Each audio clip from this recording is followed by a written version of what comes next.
Hello again, my name is Michael. And I'm Grace. And welcome back to Disney Through the Ages. On this show, my husband and I are watching every animated Disney movie in order, starting with Snow White and continuing, through the ages. This week is not a package film.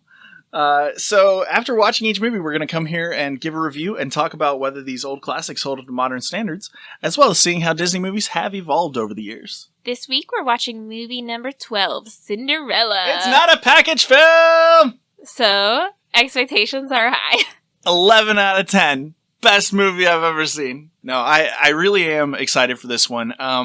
This is one that we've watched more recently, just because, princess movies in general are among some of Disney's best movies, and Cinderella is among the best of the princess movies, in my opinion anyway.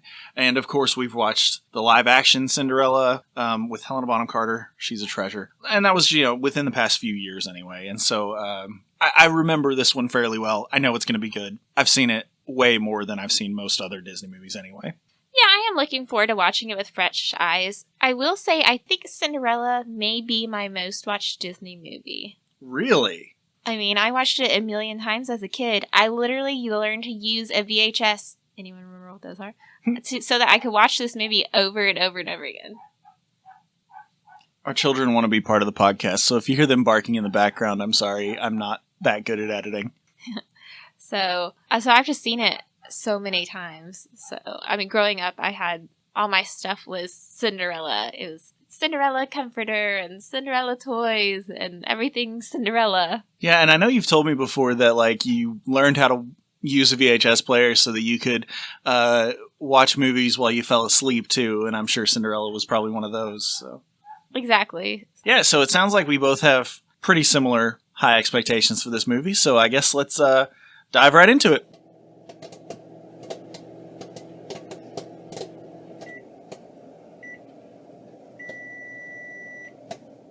Ten out of 10 was not a package film.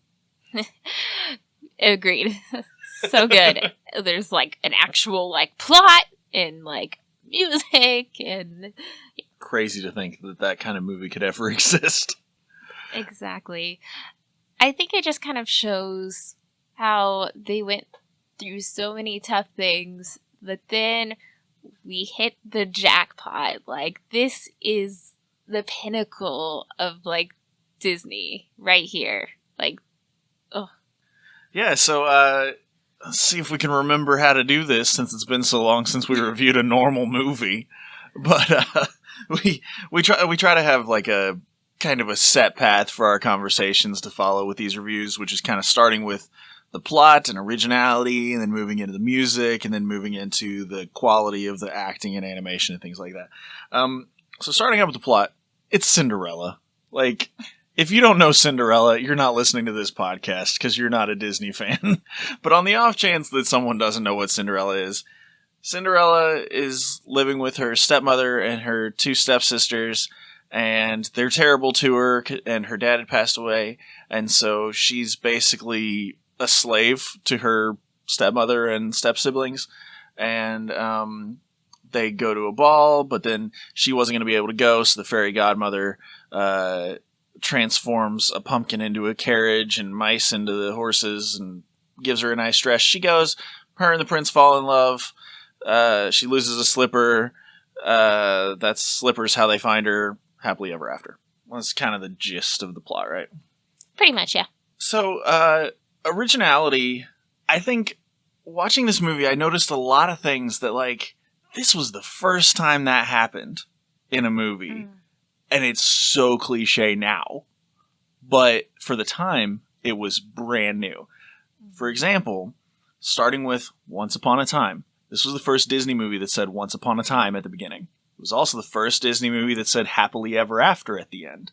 Which I realized upon seeing that, because I'd been thinking about the movie Ever After with Drew Barrymore a little bit earlier, when we first started watching the movie. I'll bring that up in a minute.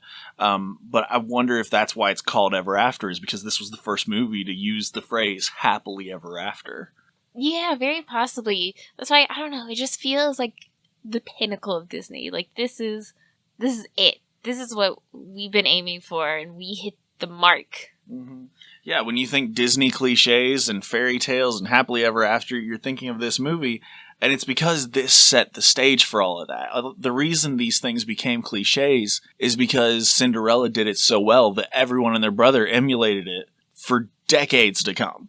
Yeah, so even though it may not feel original now, like in the time, all of this was super original. Mm-hmm. Yeah, and I've never watched this movie with that mindset, because as a kid, I would have seen it here or there just because like my sisters wanted to watch it or my cousins wanted to watch it. I wasn't the kind of kid to turn on princess movies all the time or anything. And so it was just a movie that I knew of, and I didn't really think about the history of it. And even as an adult, I knew it was an old movie, but I never thought about it in the context of like this is the point of what we're doing with Disney Through the Ages is to see the progression. And this was, I would argue, this is the first quintessential Disney movie. Like when you think of Disney, you think of Disney princesses and things. And Snow White was great, but it wasn't the same caliber. It was like, I mean, there's over 10 years difference. So like you can see how far animation has come since then, and how much Disney, the person and the company, has grown. Yeah. So I guess let's dive into the plot and the originality, like we were talking about. Of course, it is based on an old fairy tale. And one thing that I've noticed while we were watching the movie is that during the ball scene, they're trying to get her attention, and they're like, "Mademoiselle," and then "Señorita," Yeah. and it's like I had to look up, where is this set? So the original story, the Disney movie Cinderella doesn't have a specific setting where it is supposed to be placed. They just never specified. But the original story, the original story that this is based off of, is set in France. The reason I say the original story it's based off of is because there are lots of Cinderella-like stories leading back all the way to like ancient Egypt and stuff. But So I was assuming France because at the very beginning they called the home a chalet. Mm-hmm. Yeah. So that's one thing that people say about it. Also, the fact that they say Mademoiselle and things. But also, like I said, the original story was supposed to be based in France, and so that makes sense as to why they would say Mademoiselle, Señorita. Spain is right there next to France. And probably nobles in like a medieval time would probably know each other even though they were in different countries. Countries didn't exist in the same way that we think of them now. Back then, the borders weren't as strict and stuff. So I just thought that was a little interesting history tidbit. I feel like the plot is very straightforward. There's this very linear progression. Like, it all, like, really makes sense. Yeah, the only thing that doesn't make sense out of context is that all these animals are helping her, which in the context is just because she's, like, really sweet and everything. And I really liked that. I wrote down the mice are, like, literally the real heroes of this movie. Like, sure, the fairy godmother kind of swoops in and steals all the glory and saves the day, but, like, they did the work throughout this movie. Although I guess also the driving force behind a good chunk of the movie is just that the king wants grandkids. Yes, I loved that. It was so funny how I never would have noticed that when I was younger, but now that we've been married for a while, it's like I see some of this in people. We're fortunate that our parents haven't been crazy about like, pushing us or things like that. But there's always, you meet someone and they're like, "Oh, so when are you guys going to have kids?" Just because like it's the expectation. And it felt very much like what the king was doing there. Yeah, and he was all like, "I mean, come on, one of these girls has to make a suitable mother." Wife, sir. Exactly. It's so funny. Yeah. But yeah, the mice truly are the heroes. They are there for Cinderella day in and day out, and they recognize what's going on. They're very intuitive, and so they know that the stepmother's gonna force Cinderella to do all these things. She's not gonna have time to do this dress. Yeah, Cinderella's getting all excited that her stepmother said she could go to the ball if she got all her chores done and if she could find something suitable to wear. And one of the mice, I think it was Jacques, was just like, "She's not going to the ball," because he could tell that the stepmother was going to be up to no good. And yeah, so she's just in this abusive cycle day after day after day, and she finally gets this glimmer of hope, and she's so dejected, and these mice show her the most kindness. Yeah, and you know, even though the stepmother prompts the stepsisters to basically tear apart the dress that she's made, or that the mice have made for her, and then the fairy godmother comes and not repairs it, but like upgrades and makes her beautiful to go to the ball and everything. I feel like we always focus on the fairy godmother being like the hero of the story, but then like that's all she does is that little scene of bippity boppity boo, and then later on Cinderella's locked in her tower when the Duke is there trying on the slippers to see, you know, because the prince falls in love and Cinderella loses her slipper, and so the Duke has to go around trying the slipper on every female in the land to see if the shoe fits. And so, you know, her stepmother locks her in the tower, and the mice work so hard to get the key and bring it all the way up the stairs, which, I mean, that's a long distance for little tiny mice to be stepping a key up. It's real heavy and all. And then, like, Lucifer, the cat, is being awful to Gus, and they're fighting the cat with, like, forks as pitchforks and a candle that's like a mortar that they're pointing at him.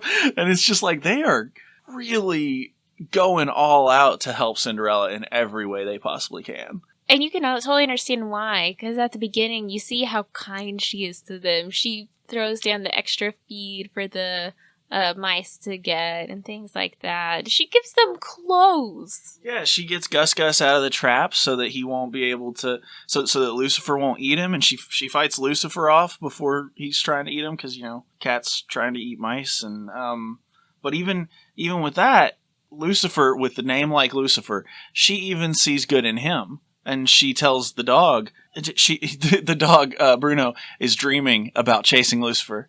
And she's like, "Did you catch him?" And the Bruno's all happy, like, "Yeah, I caught Lucifer in my dream." And she's like, "No, that's bad." Yeah, she's trying to find good even in Lucifer. She couldn't actually find anything good about Lucifer, but she tried. And even if she can't find anything good about him, she's still trying to be kind to him, which is just great. Agreed. Also, just a side note, I thought it was hilarious that she named Gus Octavius, but we'll call you Gus for short. I'm like, how do you get Gus from Octavius? Like, I jokingly called my nephew Gus for a little while because when he was first born, because his name is Augustus, and like Gus comes from Augustus, not from Octavius. That's so weird. I don't know. That's something we'd have to look up etymology wise. But I guess she's given each of them those names and those clothes, and probably rescued each and every one of them. So one thing that I found especially chilling about the stepmother is just how real she seems. How many people I've met in my life that are just like her. Because, you know, she's called the evil stepmother, but she's not really evil in the way like Maleficent is or something like that. But she is just cunning and cutting in everything she does, where she says, you know, you can go to the ball if you can find something suitable to wear. And then she says, I never go back on my word. But Cinderella did find something suitable to wear, even if it was discarded rejects that her stepsisters had thrown out. She had found it and it was suitable to wear. But that's, you know, the stepmother twisted her own words to get what she wanted. And like, just, I don't know, everything about her, I've met people like that in real life who they're always right and everything's about them, and they find ways to twist things to be their own thing. So like I said, I found that particularly chilling just because she's such a believable character. She's not pure evil. She's just so selfish that she doesn't care at all about Cinderella. Yeah. Something else I noticed right after that scene is people make fun of oh, well, the princess thing to do is to run out and fall dramatically and weep, you know? But it's like, can you blame Cinderella? How would you have reacted? Like, my gosh, her spirit is completely broken. She has no hope, but she does have a sliver of hope, and that's why the fairy godmother shows up. If you, like, actually listen to the things she's saying when she's thrown herself on that bench and weeping, it is just heartbreaking.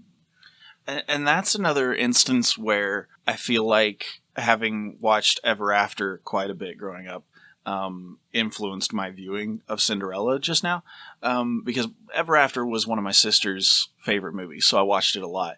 And at the very beginning of Cinderella, I had completely forgotten about that intro stuff where it shows through storybooks and narration the story of like her father remarrying and then passing away, and so then the stepmother showed her true cold nature and all that. Like, I forgot that was in this movie. I legitimately had thought that the Disney version just kind of started with her living with her stepmother with no real explanation of what happened prior to that. And so that backstory was filled in by Ever After, because it shows several minutes of the scenes of, you know, her with her father and stuff. And it's not exactly the same because it's a different interpretation of the story.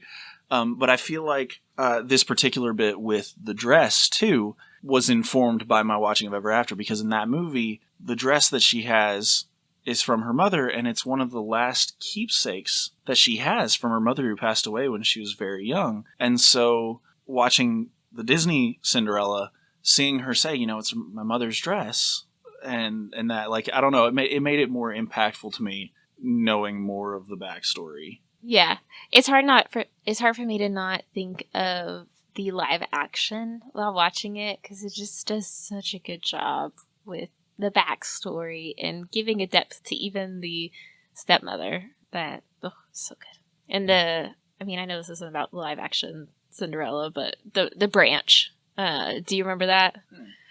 Before he goes off on the trip where he inevitably passes away, the stepsisters ask for, I don't know, frivolous things, the umbrella, jewels, and she asks for the first branch that touches your shoulder on your journey. That way you have to carry it with you the rest of your journey and think of me.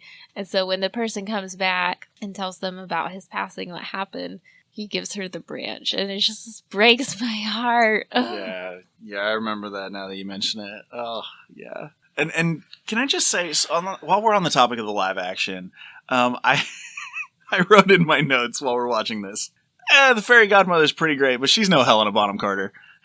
Because Helena Bonham Carter is a treasure, and she just absolutely killed that role. And it was so much fun watching, because I think this was the first time I've watched the animated movie since I saw the live action one. And so with how sassy Helena Bonham Carter plays the role in the live action, going back and watching this, I noticed, like, wow, the fairy godmother actually is a little bit sassy in this. And so, like, I don't know, I thought at first that was just Helena Bonham Carter bringing a bit of her own personality to the role. But then, it was when Lucifer was trying to catch Gus Gus again, and the fairy godmother was in the process of turning him into a horse. And so Lucifer's all of a sudden on the back of a big horse, and Gus Gus in horse form now neighs at him and scares him half to death, and Lucifer goes running out of the thing. And Cinderella, being how sweet she is, she's like, oh, poor Gus Gus. And the fairy godmother's like, serves him right, I say. It's just a little tiny thing, but it's like, man, that's pretty sassy. I like it. Yeah, it's almost like, come on, Cinderella, you don't have to find the good in everybody. Yeah, exactly. Some people are past redemption, especially if they're named after the literal devil. Mm-hmm. It's like, the cat's name is Lucifer. Like, yep. Weirdly enough, just rabbit trailing here. But weirdly enough, I wrote down, the stepmother's hair really reminds me of the Red Queen from Alice in Wonderland, which was Helena Bonham Carter in the live action. So, moving on to the music, I think I will be singing every single one of these songs for at least the next week, 2 weeks, maybe a month. So, to be completely honest, I have never liked that first song, the introduction, where it's Cinderella. I can't even remember how it goes. Cinderella. Yeah, that one. Yeah.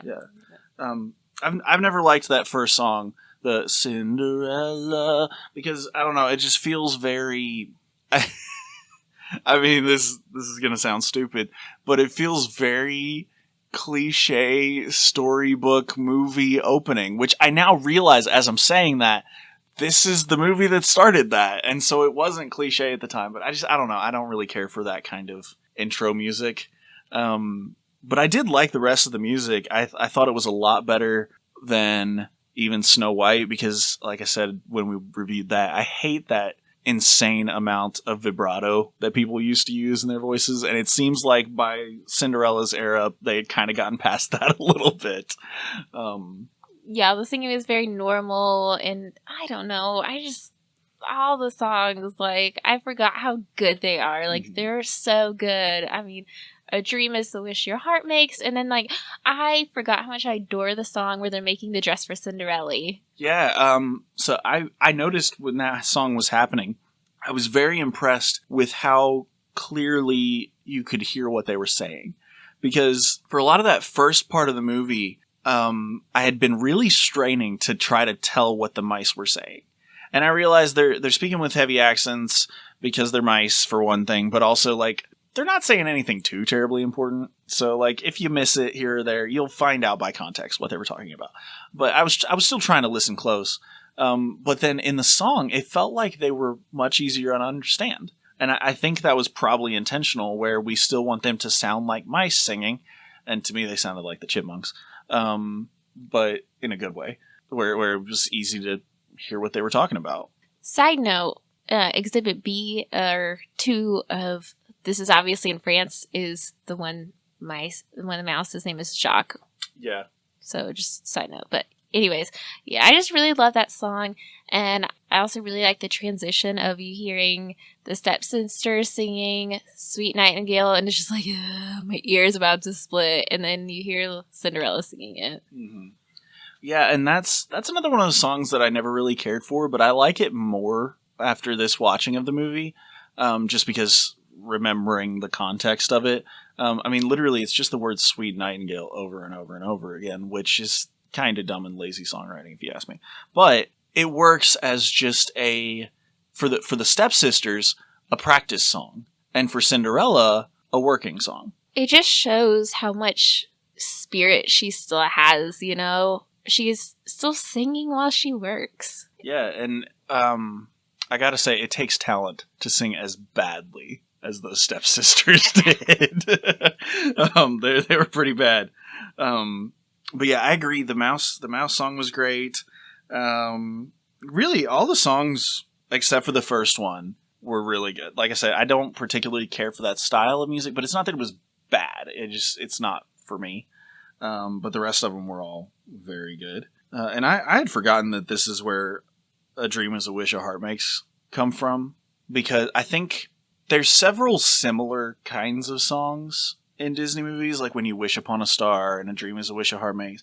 And so I kind of get confused of which one goes with which movie. But now seeing it makes sense because she was having a dream. And it was a good dream, so she couldn't say what the dream was because it was like it was a wish. And so I'll probably remember now that this song goes with this movie. So moving on to the acting and animation and all, this movie was fantastic. I had very, very little to even consider complaining about. Yeah, I agree. I was going to note that, you know, we can't have, like, a Disney princess movie without, like, a little cute bubble scene. It's like Disney's like, we can do bubbles really well. We're going to make bubbles into this somehow. Like, I don't know.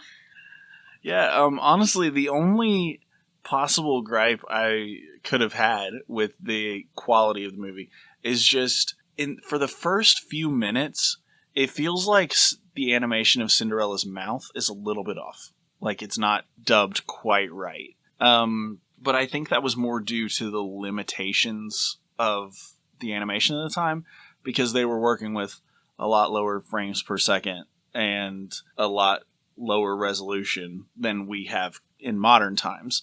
And so even though it looked a little bit uncanny, I got used to it, and I honestly wasn't even paying attention to see if it was a problem later in the movie or not, because everything else looked so good. There were times where I would think, is there anything wrong with this that I should be taking notes of? Because I was getting sucked into the story so much that I wasn't even really thinking about the quality. And then when I did have that moment of, should I be looking for something? Is there anything about this that doesn't look right? Is there anything to nitpick? I couldn't find anything. Yeah, I I just have such nostalgia for this movie. It's really hard to find anything that I don't like about it. And animation particularly, I can't think of any scenes that are really like, ugh, that did not look good, or ugh, that character did not look good. Yeah, and all the acting was fantastic. Even cases where there was, like, you know, severe overacting with the king, it was intentional. He's supposed to be goofy, you know? I mean, they've got him, like, almost falling out of the balcony that he's yelling down at the people when the prince is meeting the fair maidens of the land, and things like that. But, you know, he's intentionally a goofy character. He shoves like 50 cigars into the Grand Duke's mouth later in the movie, and then he cuts one in half with a sword in anger. You know, it's like this. He's just an over-the-top character, but it was so well done. Yeah, the jumping up and down on the bed and getting stuck in the chandelier. It was so good. It was so over the top, but it was so good. Also, speaking of the Grand Duke up there in the balcony, I love that little bit where he's using his monocle as a yo-yo. It's just so cute and so clever. There's no way that's ever been a thing, like a monocle on a retractable leash or anything like that. But it's like rolling up along the outside of it. It's really funny and clever. It's just an example of Disney animators using their imaginations in really fun ways. And that just kind of brings me back a little bit to plot, but like him making fun of the king, like, what did you expect? He was just gonna be bowing and then look up and see the woman that he wants to spend the rest of his life with, and whatever, and it goes on and on. And it's just, I love that so much. Just totally making fun of like the instant falling in love thing. So I actually wrote down a direct quote because I liked that so much. And he says, "A pretty plot for fairy tales, sire, but in real life," which is just so funny because it's a fairy tale. Like, we're watching a fairy tale and they're acknowledging that fairy tale endings are not normal. But then we get a fairy tale happily ever after anyway because it is a fairy tale. I just love that. Agreed. So self-aware. Yeah. So good. Also, just one other note is, it's just so good. You're just in such a suspension of disbelief. Like, when the stepmother trips the guy in the slipper flying through the air and it shatters, and your heart is like broken for Cinderella as well in that moment. You're like, no! And for the Duke especially, because you're like, oh, bless him, he's gonna get fired. You know? Get murdered by the king. Yeah. Yeah. And then Cinderella, just being adorable, she says, "If it would help," and pulls out the other slipper. Of course it would help. Duh. Well, technically she says, "If it would help, I have the other slipper." And it's just like the music at that point in the back. Ugh. I just think it's so funny. Just the sweet innocence in her voice of like, I don't know if it would help, but here's the other slipper. That might be useful. Also, like, the shock on the stepmother's face, like, she clearly knew, but she was still shocked. I'm like, what? I mean, I guess she didn't know she had the other shoe, but still, it was just kind of like, you knew. So I've just got a couple of really quick rapid fire notes that I found funny or interesting in this. So first of all, Lucifer is trying to go in the rooms, and he keeps getting bonked on the nose, and there's a little honk every time. And I didn't notice it for the first one, and then the second one I noticed it, and then at the end of the third one. And it's like, they wanted that to be really funny, so they did like a clown bonk honking noise whenever he bonks his nose, which just seemed like a very cute little detail that you might miss, but it adds something to the movie. Also, when they make the dress for Cinderella, and everyone's like, "A surprise for you! A surprise!" And Gus says, "Happy birthday!" It's just so adorable. But Frosty's Snowman stole that from him. Yeah. Oh, and one more thing I wanted to know. I feel like this is a widely known fact, but I don't know that it's actually a widely known fact, and I'm just like a Disney geek. But the whole Cinderella dress transformation is Walt's favorite piece of Disney animation, and rewatching it tonight was like, oh, I see why. It's so good. Oh, I did have one other note about the animation, and I don't know if this is a problem with me or a problem with the movie. What color is Cinderella's hair, And what color is Cinderella's dress? Because depending on the scene, she's a blonde, a redhead, or a brunette, and depending on the scene, her dress is white or blue. So she's definitely intended to be a redhead. Okay. The dress, I really feel like it's white. Gotcha. Yeah, because like there's a couple scenes where it's much more blue, and I feel like in Disney princess merch now, like she's kind of more blonde in a blue dress, but I feel like I've heard that she was intended to be like strawberry blonde, so like that'd be hard to do with the limitations of animation back then because it's kind of yellow and orange together. So I don't know. Yeah, that's why, like technically Elsa's the only blonde-haired, blue-eyed princess. Gotcha. Okay. Because Cinderella's actually, she does have blue eyes, but she's supposed to be a redhead. Gotcha. Okay. And then my last little random note is the Smashed Pumpkin looked an awful lot like the Smashed Pumpkin from Sleepy Hollow, which was in the last movie. Just saying. There's a conspiracy afoot. They were preparing for this. Every movie. It's like Pixar always leaves little hints towards the next movie, little Easter eggs that you only see when you go back and rewatch the old ones. And in Disney's case, it was more like, we're trying things for the next movie. Okay, so overall, and I feel like there's going to be a hint of recency bias with this and this is not a package film bias with these ratings, but what's your rating? I want to say like 8 or 9 out of 10. It's like very nearly perfect. I had a couple of minor things about it, and it does show its age a little bit in the animation. There are a few parts where it suffers from the same thing Dumbo did, where like people who are standing really far away have no faces or things like that. But those are really minor things. And overall, I would not have noticed any of these minor gripes if I wasn't intentionally looking for them. And the biggest thing to me is that you're talking about a lot of the stuff out of nostalgia, and I don't have that nostalgia, and I still absolutely loved it. So I was blown away by this one. Like I said, it's hard for a movie to be a perfect 10, but I'd say like probably a solid 9, honestly. Yeah, I think at the risk of sounding just completely biased, like I'm gonna give it a 10 out of 10. Like I love this movie and I'm super nostalgic, and it was like even better than I remembered. Okay, like it's so good. So I'm just gonna go ahead. This will be my first, and I don't know if it'll be my only 10 out of 10, but I think I'm gonna go 10 out of 10. Yeah, honestly, I probably would give it a 10 if I didn't know we also had like 48 more movies to go that I have to judge. And it's like, if there's a movie that's on par with this one, I have to give it a 10. Is kind of how my mentality is, you know? Yeah, I'm definitely going to have a few other 10 out of 10s, and I could probably guess what they're going to be already, but...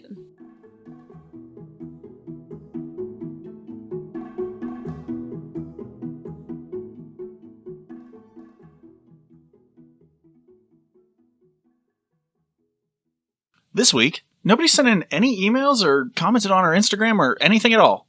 That's shocking. I'm not mad. I'm just disappointed. So I guess we'll have to answer our own question. Last week we asked, what's your favorite Halloween movie? So obviously, Nightmare Before Christmas is really high up there. That's probably my favorite as far as like family-friendly Halloween movies. Well, that one, and also, I don't know if it's family-friendly, but Corpse Bride. Yeah, Corpse Bride is a very good one.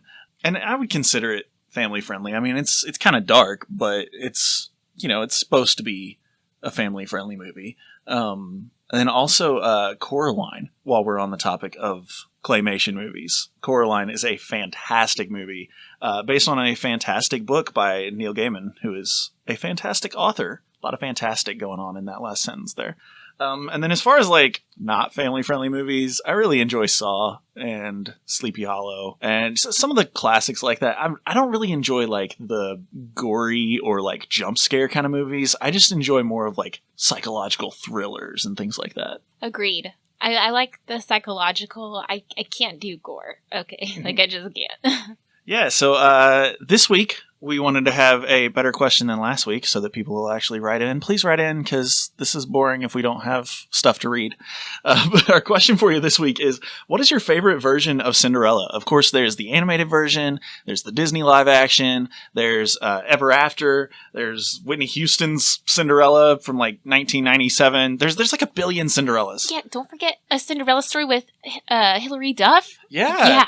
Is Cinderella Man, is that actually a Cinderella story, or is it just named like that? I think it's about boxing. I don't know. Okay, well then, I have no idea what I'm talking about. But anyway, because there are so many Cinderellas, I can't list them all. Let us know which one is your favorite, or if there are any that we didn't mention today that are really good adaptations of this story, please just let us know so we can check them out. Because this is a really fun fairy tale, whether it's the Disney version or not. I just have nostalgia, like, already thinking about, like, a Cinderella story with Hilary Duff. Never let the fear striking out keep you from playing the game.